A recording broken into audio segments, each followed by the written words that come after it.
भगवते वासुदेवाय। ॐ नमो भगवते वासुदेवाय। ॐ नमो भगवते वासुदेवाय।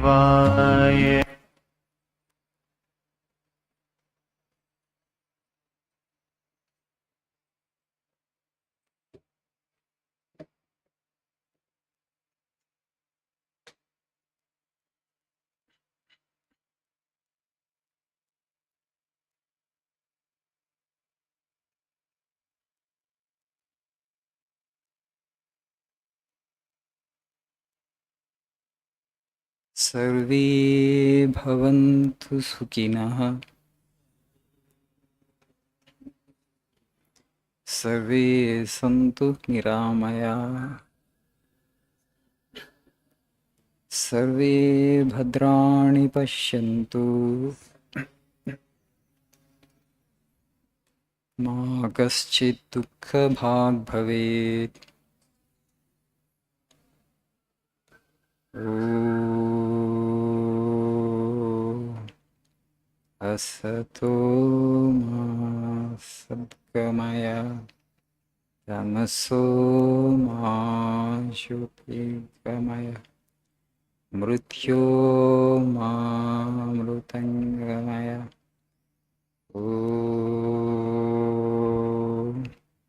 शान्ति शान्ति शान्तिः।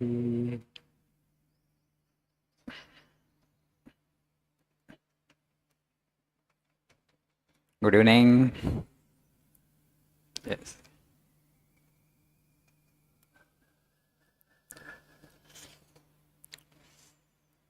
Days are getting hotter by the day. Today it's quite hot. You have taken a lot of trouble to come on this. It's 5:30, but still it's quite hot.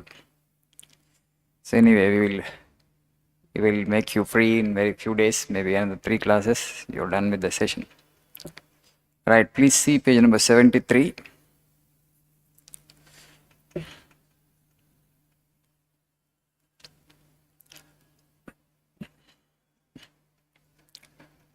Unselfishness is more paying, only people have not the patience to practice it. It's more paying from the point of view of health also. Love, truth, and unselfishness are not merely moral figures of speech, but they form our highest ideal, because in them lies such a manifestation of power. Love, truth, and unselfishness are not merely moral figures of speech, but they form our highest ideal, because in them lies such a manifestation of power. Today I have chosen true wealth as my topic for discussion here. You know, the word wealth, what it denotes, what strikes our mind when somebody uses the word wealth. We all understand only the physical wealth, money, right? Lands, buildings, vehicles, and other properties. Wealth means sampada. So, but is that the only wealth? Is that the true wealth? But it is not true wealth. Why it's not true wealth? Because when we die, when we pass away, it doesn't come with us. We cannot take it to the next world. We have to leave behind everything, whatever we earn, accumulate here. And what is true wealth? The Swami is saying love, truth and unselfishness, selflessness, kindness, compassion. They are the real wealth.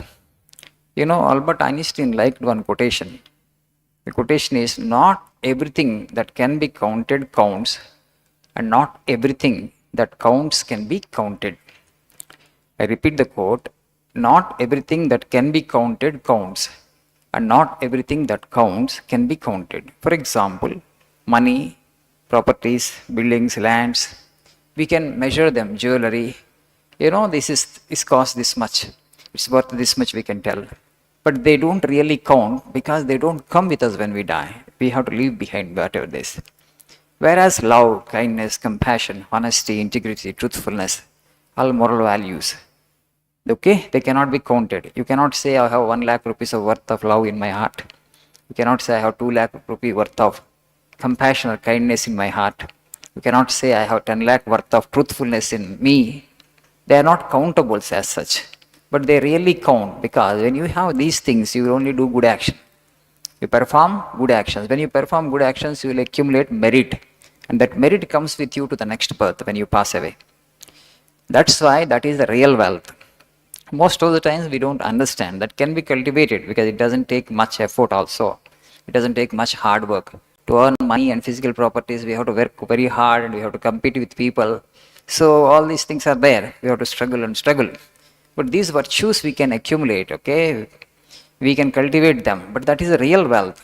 Once you have this real wealth, other wealth comes to you. But we don't have the patience. That's why Swami is saying, unselfishness is more paying, but people don't have the patience to practice it.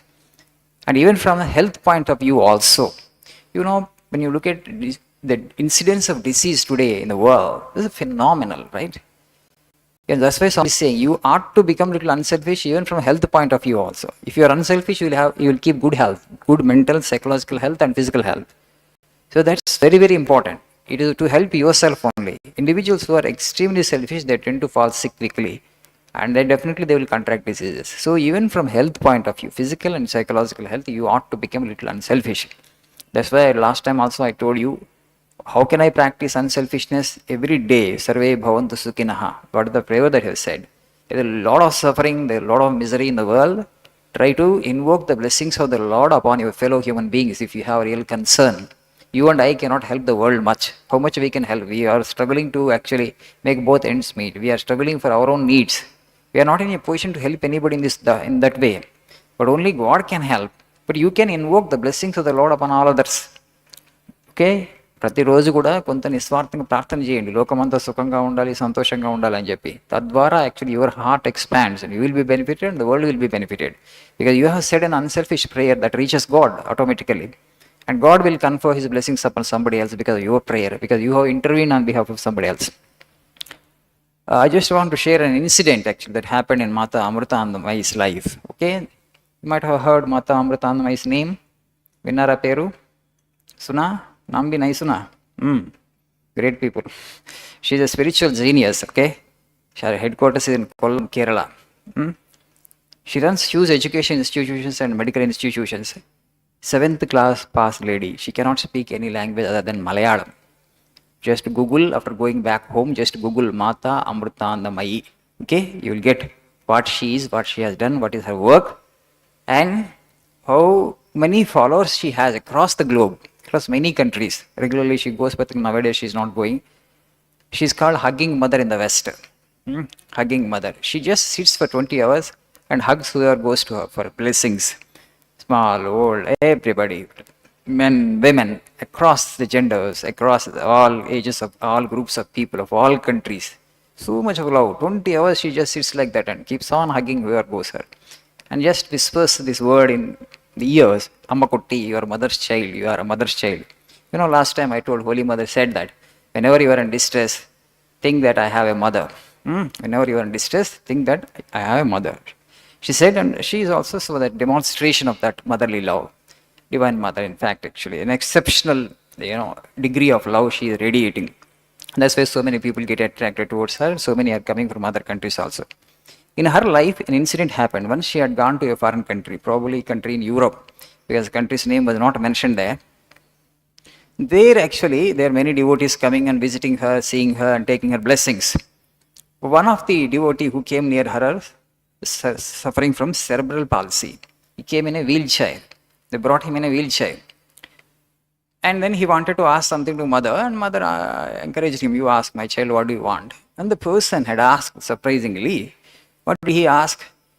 He went close because his language was not that legible. Somebody else had to restate that. The person who was standing by, he told actually what he wanted to convey to mother. What was his question? Mother, I live in a very affluent country. Materially, my country is very prosperous, okay? But my country is spiritually bankrupt, spiritually impoverished. What can I do to increase the spiritual wealth of my nation? When he asked this question, mother's eyes were moist, became moist. She was in tears. And she looked into the eyes of the young man and told, "Oh, my child, you have a heart of gold. Okay? When people like you are living, there is great hope for this country." She praises him like that. Okay, because he himself is crippled, he is in a wheelchair. Instead of asking for his physical well being, even in that situation, he is asking for the spiritual welfare of his country and other people.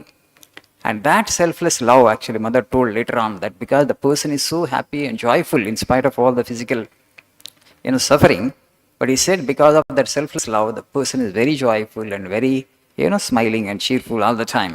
So her eyes became moist and she said that there is a lot of great future for this country because people like you are living. And that is actually the worth of that individual.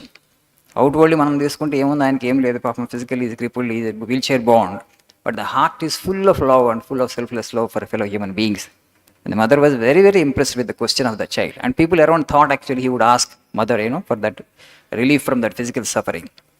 The worth of such individuals only a spiritual person can recognize. You and I cannot recognize. Recently, I went to a program actually where a book was released on autism. Most of the children are actually outwardly, they cannot perform their basic functions. Mother or father, somebody else has to help them. But the child there, actually, they don't, most of them, they don't say I. They don't even say I. Suppose their name is Ram. Ram wants water. Ram wants food. They don't even say I. They are so evolved spiritually. Today, actually, many people are discovering them actually. What is their soul? Why they become so happy and joyful in spite of not having minimum things? They cannot do their daily chores also. But they're so happy and joyful. How the joy and happiness comes? Because they don't identify with the body, and that's why their souls are always joyful. Because they are very close to God, they are very close to Advaita, non-dualism, they say. I don't know whether you have not understood or not, but they don't use the words that I. They only say this place, or they say name. Suppose they say Ram, this Ram wants water, the Ram wants to have food, Ram wants to drink water, Ram wants to go to washroom. This is the kind of language they use. So they are really, really, we don't know how evolved a person is from the